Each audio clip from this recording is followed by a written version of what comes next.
Did you shoot your son? Yeah. You did? How were you? In the seemingly normal town of New Richmond, Ohio, the lives of 3 young brothers were brutally cut short in a tragedy that has left the entire community in shock. And no one knows why it happened. Our deepest sympathies go out to those who knew and loved Hunter, Clayton, and Chase Doerman, and to all those affected by this case. If you enjoy watching my videos, kindly consider hitting that subscribe button. Chad Christopher Doerman, a 32-year-old man from Claremont County, Ohio, lived with his wife Laura, who was 34. Laura had a 16-year-old daughter named Alexis from a previous relationship, and together, Chad and Laura had 3 young boys, Hunter, Clayton, and Chase, aged 3, 4, and 7. The boys were known in their small community of New Richmond as sweet, hilarious, and inseparable, as they all shared a love for sports and got along very well. Laura stayed home to care for the kids while Chad worked to support the family, and they lived in a modest 3-bedroom home along the Ohio River. Friends and relatives say Laura was very close to her boys, who were always playing together and supporting each other. The boys' baseball coach described them as a little pack, highlighting how sweet, funny, and caring they were, sharing a deep love for baseball. 911, where's your emergency? Just as everything seemed to be going fine, on the afternoon of June 15, 2023, a shocking tragedy struck. At around 4:15 p.m., a frantic 911 call came from Laura, screaming that her babies had been shot. At the same time, Alexis was seen running towards the nearby firehouse with a small black dog. A concerned driver stopped to see what was wrong, and Alexis screamed that her stepfather was killing everyone in the house. The driver tried to get the terrified teenager into her car, but Alexis refused, saying she did not want to leave her family. She continued running toward the firehouse while the driver dialed 911. When officers arrived, Stand up! Stand the up! Get your hand. Yeah, the road remains solid. The town, with its population just under 2,800, was quickly filled with massive response and chaos. Police and emergency services rushed to the scene as they were told to approach quietly to avoid alerting the shooter. When officers arrived, they found something horrifying. The 3 little boys had been shot, and their father, Chad, sat on the porch with a rifle, seemingly indifferent to the crime he had committed.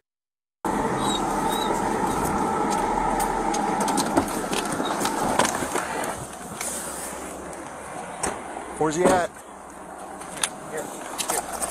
The shooter's on the porch. Get him right here. Right here. You got him on the porch. We've asked, that's the last place we've been told. You show me your hands now! Stand up and walk towards us! Stand up now! Walk towards us! Stand up with your hands up! We got a visual in the veil. Not showing his hands, not following commands. Stand up now! Not showing hands, so we're following commands. His name is Chad Doerman. Chad Doerman.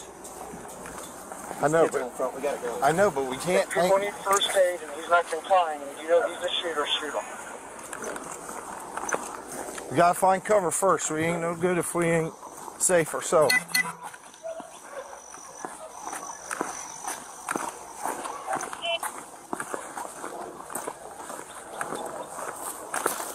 Hey, no. We need to come from this side where we can see them. Don't take cover behind her. We see them. We're going to approach from this side. We got cover. Right here. Big cover. We gotta go. 29 and 63 is type up. We're not working right now.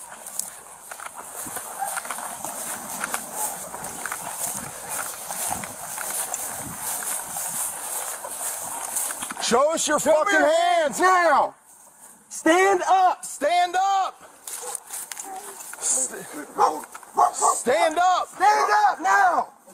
Stand up! Stand the fuck up!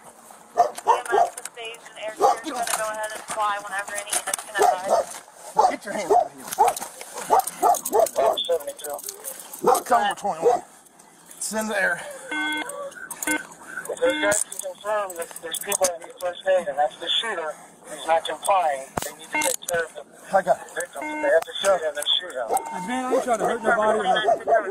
I'm completely sober. Never did drugs 63, we're 21.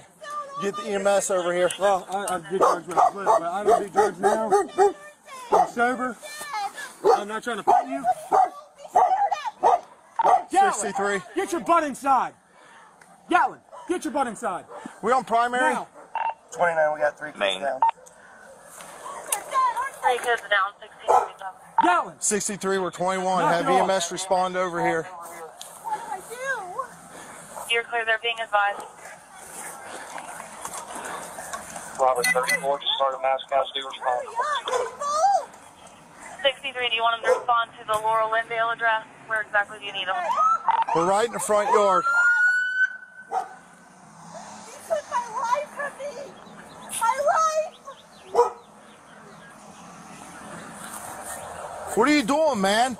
Hey, are you copying all this? Can I roll over? I ain't gonna hurt you. I ain't gonna hurt You nobody. got anything on you? No, I ain't got nothing, man. Phone, that's it. I ain't mad. I ain't nothing. Just make sure that dog don't come out. I don't think he'll bite you. Just don't reach for him and try to grab him and pet him. All right. He won't bite you. What's going on, man? Nothing. Can I stand up? It's kind of uncomfortable. I'm gonna get I ain't you gonna here do in a nothing. I ain't second. running away. You can do whatever you want with me.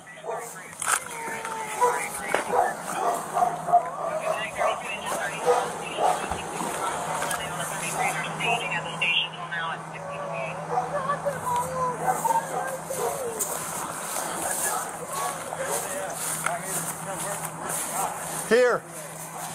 You the only one else inside the house? What? You the only one else inside the house? Yeah. Sit down right here. My daughter, she ran over to the fire department. Sit down. It's my stepdaughter. Put him in the cage. This is Will.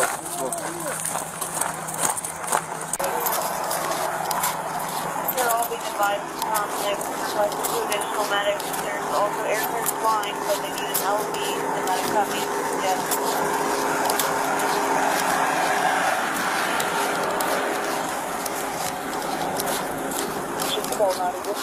Can you get the wallet out of my back pocket? Shut up, dude. 21.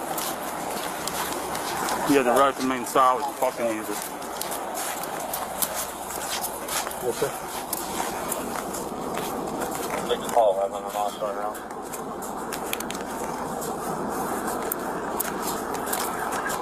I'm almost there.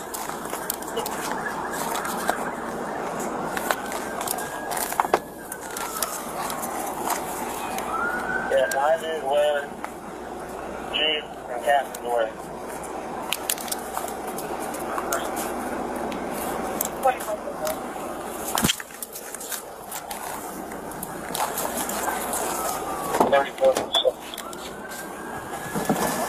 Laura was quickly rushed to the University of Cincinnati Hospital with a gunshot wound to her hand.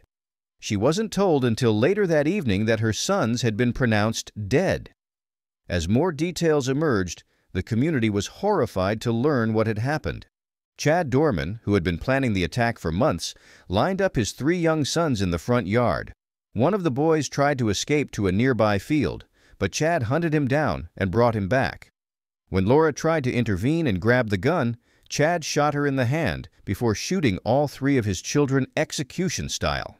These sweet, innocent boys were defenseless, and Chad purposely made sure their only protector, their mother, was unable to save them. The brutality of Chad Doerman's actions required only minimal preparation. He used a rifle typically used for hunting small animals like squirrels. This suggests the rifle was likely one he already owned and had ready for use. It's clear he had no intention of evading responsibility for his actions. News reporters knew about the boys' deaths before Laura did. Tanya, a reporter from WCPO, later revealed that she knew they were dead when reporting the story that night, but was asked by detectives to withhold the information until Laura was informed. Chad Doerman's first court appearance was on June 16, 2023. He appeared at the Claremont County Courthouse facing 3 counts of aggravated murder. Chad was brought into court under heavy security surrounded by multiple officers and wearing what is often referred to as a pickle suit, which is a protective outfit designed to prevent self-harm. His attorney requested a $75,000 bond, but the prosecution argued for a much higher bond, given what he did to his family. During his arraignment on June 23rd, he pleaded not guilty by reason of insanity. Prosecutors initially sought the death penalty for Doerman. Although Doerman's trial was scheduled to begin in July 2024, it was delayed, and a new date had not been set. On August 2, 2024, Doerman changed his plea to guilty and was sentenced to 3 life sentences without the possibility of parole. On that day, Clayton, Hunter, and Chase were likely just playing, as children do during the summer months. According to the prosecutors, however, Chad Doerman's behavior that day was unsettling. Court documents detail that Doerman returned home early from work and at one point began walking around the house with a Bible, mumbling to himself, "Chad knows what's right." He then made his way towards the gun safe located in the master bedroom.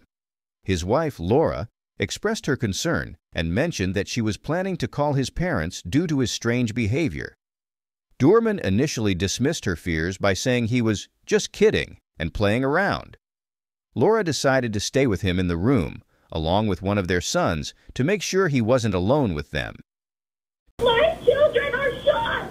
My children are not breathing! A chilling 911 call from Laura Doerman, the mother of Clayton, Hunter, and Chase Doerman, who desperately Despite this, Doerman retrieved the rifle from the gun safe and shot one of his sons.